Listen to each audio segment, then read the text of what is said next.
از دیار حسوم یکش اندام اکیبا فیلم موزیکالی دستانا پککی یعنی فکره و دسپیکا پروژه شخویا کم آوازی چای کم گریلا هنرمند شورشگه یا آوازی چیا او جی بو یا پنجی سالی تفکر آزادی یا کردستانه هاتیه چه کرن یعنی خواتکی دستانه یعنی هلبستکی دستانه دام مروف دیروکا هرم حمیج من دیروکا کردا کردستانه بفکره تکوشینه کی دستانه انجا دف پنجی سالی رابوریا تفکر آزادیه ده مروف اینه برکو براستی گلک قهرمانی گلک برده گلک دستکفتی تکوشینه کی پر زور و دجوار تعني وقته دج بر يعني يجي اتجاه هيفي اتجاه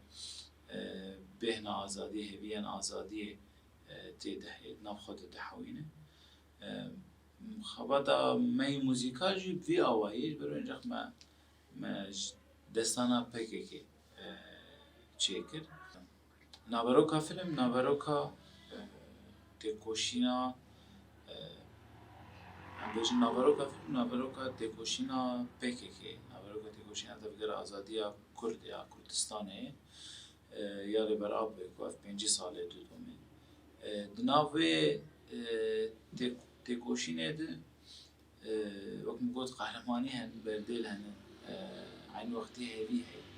ویژین هی ویژینا گلکیه شو خود بیست هفته مزاری ولی وش هنم جد ویژین جنا ویژینه ویژینا گلی کرد نتویا کرد یا کو بر بیت نبونه فتشون یا کو هاتو بو خر کردن میتنگه کی بوشه جهازن سردست البته نتو دولتين روشلات نافي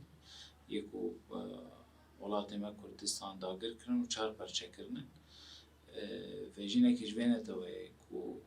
هم بیشتر دویرا و شاهانه دیرو هبونا خود پارسی و بر به دست خستن آزادی آخر دیچه یعنی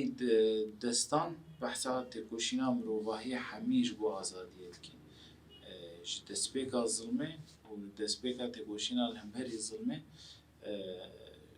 یعنی نرخین جواک بونی آزادی و بدویه و دیرو که ده حیرو جامعه ایرو و افجی بککی یا جب تکوشینا تفکر آزادی کرد شینبر بوده یعنی پارتیا کارکرم سپیکرنا سرهندان انگل آوابونا هفگی و روژا ایرو ام بیجن پارادیگما یانو و بونا لسر روشلات ناوین و سر جهان حمی جبر کویرو تکوشینا گلی کردستان تکوشینا تفکر آزادی کردستانه ام دبینن هیویه کش بو حمی جهان بو یعنی هناك شورشگاه انترناسیونال جداویا دنیای امریکا لاتین حیا اروپا حیا روسیه هر کس هیویه دوی داره دبینه روجاوا دبینه بر هما ویتی کوشینه دور دبینه خل ورد گره دستانا ماشي بحسب انا حميد كي ام كارنو صابيشن اف خباتك وقت مقوت يا اوازي تشي كنت من باني اكاديميا شي صفقه كان هاتي تشي كده الفيديو ليش طيبت عليه ويدي زبالي يعني تشي كرنا فيلم سيناتشيا كومنا في المعروجة وسازيا بارجي أبو علي بيرا وبنا بيجي خواتي بسا هاف بار هات كرن